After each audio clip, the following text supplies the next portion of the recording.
You know, it often feels like Pakistan is caught in this constant, never-ending loop of crisis. But what if the political chaos we see in today's headlines actually has roots in tragedies from decades ago? Well, today we're going to unpack a really powerful analysis that connects all those dots. So the analysis kicks off with a pretty haunting question. It connects two of Pakistan's absolute deepest national traumas. And what's wild is that they both happen on the exact same date, December 16th. What on earth is the invisible thread that ties them together? On one hand, you have 1971, the dismemberment of the country, a massive political failure. And on the other, the absolutely horrific 2014 school massacre in Peshawar, a brutal act of terrorism. Now, the source we're digging into makes a really bold claim that these two seemingly separate tragedies actually grow from the exact same root. And that root cause, according to this analysis, is a deviation from the nation's core idea of ideological thought. This is the foundational principle that Muslims of the subcontinent are their own distinct nation. I mean, this was supposed to be the very glue holding the whole country together. So the argument goes like this. Whenever that core ideology was pushed aside for political gain, first in Bengal, where huge cultural differences were just ignored, and then later during the War on Terror, the consequences were, well, nothing short of catastrophic. It caused a deep, deep fracture in the national identity. But hey, this isn't just a history lesson. The whole point of this analysis is that the same foundational cracks, the very same symptoms of this crisis, are playing out in Pakistan right now, today. Okay, just look at the recent 35-year sentence given to a leader of the TLP party. The source frames this as a total paradox. On one hand, you have to take action against someone inciting violence, right? But on the other, the whole thing feels politically motivated, with a sentence that seems way over the top and a crackdown that looks incredibly selective. So is it justice or is it politics? And this feeling is captured perfectly by the defiant words of journalist Safraz Baraka. After he was arrested, he basically said, "Look, you can file 10,000 cases against me.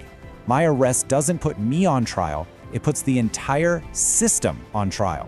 He's arguing these actions don't weaken him. They just chip away at the state's own credibility.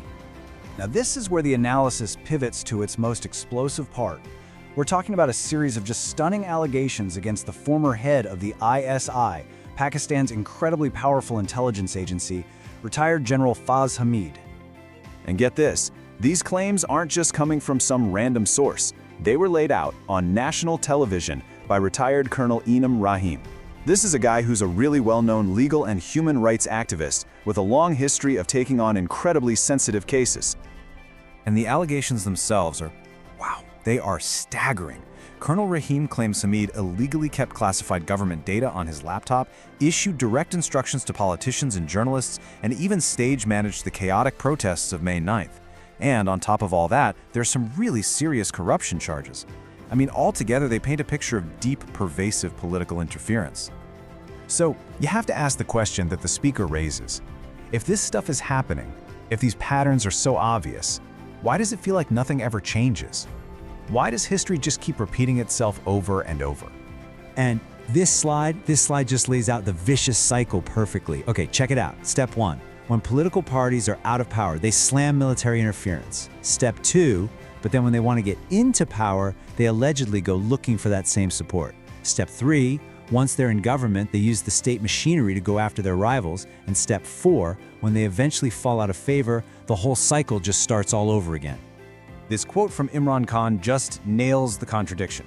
Animals are neutral, not the state. See, demanding neutrality is a classic move when you're in the opposition. But as the source argues, those very same parties are often accused of using the state's power as a weapon the second it benefits them. It's a fundamental hypocrisy right at the heart of the system. So the ultimate argument here is that, yeah, it takes two hands to clap. One hand might belong to the state apparatus, but the other hand, the one that opens the door and invites the interference in, that one belongs to the political class itself. They're the ones creating the vacuum that others are just all too happy to fill. So what does all of this boil down to? It all leads to this one central, massive takeaway. A fundamental question about where loyalty and accountability really lie in Pakistan. The source really pushes us to ask ourselves, is our loyalty to individual people, to personalities, leading to these cult-like followings that forgive absolutely any contradiction? Or is our loyalty to a consistent set of ideals and principles that our leaders are supposed to serve and be held accountable to. And so we end with this final, really challenging question.